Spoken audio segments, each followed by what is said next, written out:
was another great thing that happened in the making of the album, because me working with Ehsaan also meant that we were sharing a lot of music with each other, and he shared such fantastic artists, because what he did in the lockdown with that Instagram live was it like really opened up probably a complete new set of musicians. Oh my God. And I'll tell you a very interesting thing. A lot of those musicians, I'll say 90%, 95% of the musicians hadn't even recorded a song ever.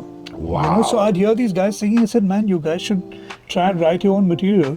Today, I would say 75% of those musicians have music out on Instagram, on Spotify, on iTunes, and they enter music full time, man. That I think is a really, really beautiful thing that happened from the lockdown. Wonderful. Okay, let's progress on the soundtrack. Listen one second. Yeah. I need to do one punch in of that riff from Sure. Va Va Voom, because that was played wrong.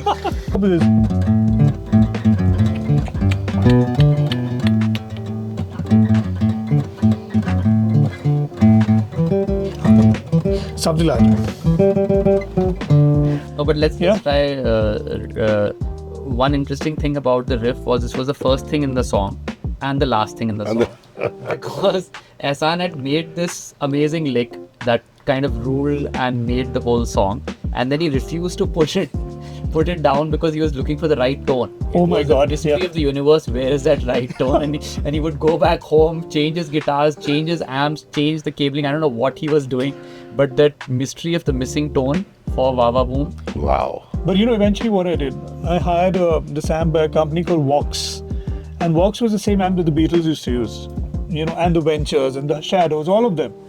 So I got one of those on rental and, put that in the studio, mic'd it up like the way they used to do it in the old days. And then I created this whole riff, which is...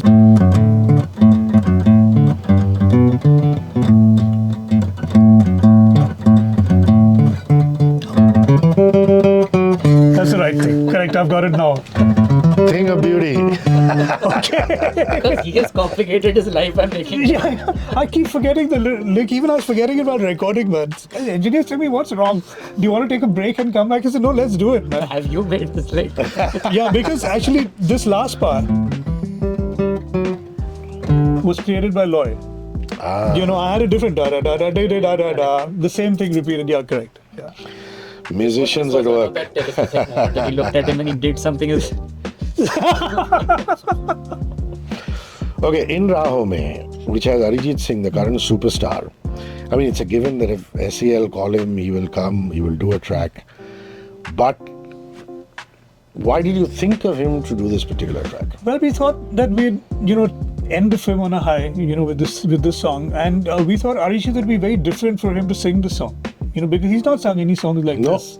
You know what I mean? So when we sent him the song, of course, he agreed immediately. And then I was chatting with him after we recorded. I said, Arijit, this is really sounding super cool, He's saying, it's a mind-blowing song. I just love it, He's saying, I've never sung something like this, and so it's really a different thing for him to do, which is why we said, let's go with him and, take the song up a few levels. So in the film earlier, we had a different song that we were going to license. The Sugar.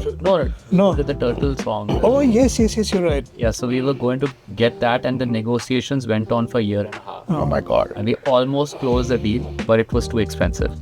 So whenever it's too expensive, you turn to Shankar Ehsaan Loy for an answer and you did it. Save us. And they said, this song was composed entirely by Loy. He just sat on the piano, I swear. This has happened on 2 of the songs from the album. He just sat on the piano, hit record, just sang the song. And he did that in Lanzan, in the hotel. He was not even in his house. Yeah. So his house was undergoing some construction, and he was living in this hotel room. And I think he paced up the corridor a few times, went in, pressed record, and from A to Z, the whole song. The entire song. Lovely.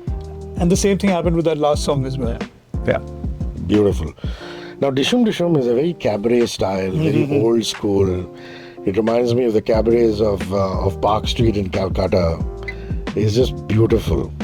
So, talk me through that, Ehsaan. See, that was supposed to be like a tango kind of thing, that kind of thing. But we said, let's make it a little funky, So I came up with this riff again, that thing, and created the whole song around this. And again, this was actually a lot of Shankar's input in this. Na na na na na na na na na na na na na. You know, those are all very, very different parts for any Hindi song. You don't hear those kind of things. And then Loy went to town with the orchestration and the choir arrangement. And in fact, the choir, Even the groove you put was like funky groove. Funky groove, yeah. It suddenly breaks into this hip hop kind of thing, you know. On the vocal credits, excuse me, is Kelly and Dot. Kelly, in fact, does a lot of work with Zoe, who's our K-pop. If you listen to our K-pop show every weekend on Radio 1, that's Zoe. And Zoe and Kelly do some interesting stuff. You should go and check them out online. Sorry, Zoe go ahead. From the States, season 3. Yeah, correct. See, she does a K-pop show for us. She's very, very popular. Okay, nice. Because she's a total K-pop junkie. So she talks about Korean serials and Korean songs.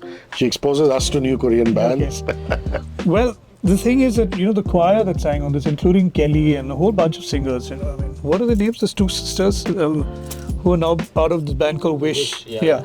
So anyway, so we got this choir, and every time we'd finish a recording, they say, tell us when the next recording is, we want to come and sing another song. You know, when we added this last song, they were like super excited. And Loy, really, the arrangements that he's done with the choir, I mean, he could be there in Hollywood, you know, arranging for a big, you know, he's done a fantastic job. Really. And also the way that tenderly he was working with these kids, it was just beautiful to see. I have some videos of that. And it's just like beautiful the way that he was encouraging them, making them discover different parts, and it was just fantastic. Yeah, it's almost as though Loy has been waiting to do an album like this, away from the regular filmy Jerikamaro. The first one ever. But beautiful, lovely. And Plum Pudding has become very, very popular with the kids. It has. Every week I get a video from some friend of mine with his kid singing the song. So it's you know, interestingly, this song, that thing, that line was actually, we had composed it for another film where actually there was a situation where these couple were fighting over the radio, you know. And every time it'd go to one channel, this thing would be playing like an old Hindi film song with that Hawaiian guitar. And when she'd switch, it'd switch to some other song, some Qawwali or something like that. And that whole situation got canned and film got made, came out on it. And when we had to compose Plum Pudding, you know, she said that this is the kind of feel that I want. Somehow this line came back to me, you know. And the whole song, that became like the hook of the song. Lovely. And lyrically also, like, these were supposed to be dummy lyrics.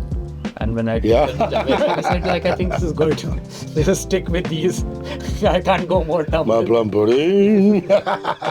Yeah, and you know, like, typically words of like the 60s and, you know, 50s, you make me feel like Sunday on a holiday. I mean, that's like so innocent and sweet, you know, sugary sweet, you know. Like I told Zoya when I saw the film, I said the entire film I could smell like baking cake, you know, right through the film. I could smell cake right through the film. It was that kind of, you know, the kind of film. The backing vocals of this song were not recorded in the booth. They were recorded in the room itself. Everybody was All singing. of us were singing. Shirin had sung in this. Zoya has sung in this. I know Shibani's also sung in it. Shibani sang the lead vocal. Vocal, But the backing vocals, there are lots of people who have asked us categorically not to credit them. But I'll tell you something. There's another story about the filming of this song, you know. And with all due respects to Anglos, you know, who've contributed so much to the, you know, music in this country, that apparently they say those parties that they have, most of the parties end with a fight. You know, somebody Just people helping them each other. And sure enough, you know, that guy comes to beat up. And believe it, so Jim Satya, who's a fabulous musician from the South, when we were doing the background score, he saw the film, you know, and he's saying, correct, it ended correctly, they had a fight. Because he himself is Anglo, you know, so it's just like, oh God. Well, God bless the Anglo-Indians and, you know, the kind of music that they gave us. And from time immemorial, you know that R.D. Burman was influenced by them, and a lot of these sessions players, of course, musicians who came in, a lot of them became guitar teachers, mentors to people. And it's wonderful that this film pays homage to all of that. One of the biggest discoveries in the film was Jim. Because of them, he worked on the score, and I discovered this amazing talent. Like, fantastic. He would just put his headphones on, and he would just be like he would tapping on the keyboard. It would almost seem like a typewriter, and then he would take the headphones off and unplug that thing, and you would hear it in the beautiful parts. Amazingly beautiful parts. Jim Satya, like, I hope we get to work together again. Big ups to Jim Satya. See, the thing is that we put him in that space, the space that, he'd probably want to do for a long time, do like a soundtrack which is very, very 30s, like the older films, with the old black and white films, that kind of soundtrack. So he was thrilled, and of course, he delivered. Both him and Loy, actually. They were doing most of the work. I was like, chilling most of the time. You were creating the genius licks. The genius licks, correct. Actually, yeah, this one. Those are all very, very 50s sounding things, There are so many layers in these songs. Like, it's like, because I know the songs inside out. Like, there are so many hidden parts. If you really break down these songs, there are like, it's like a directory of music.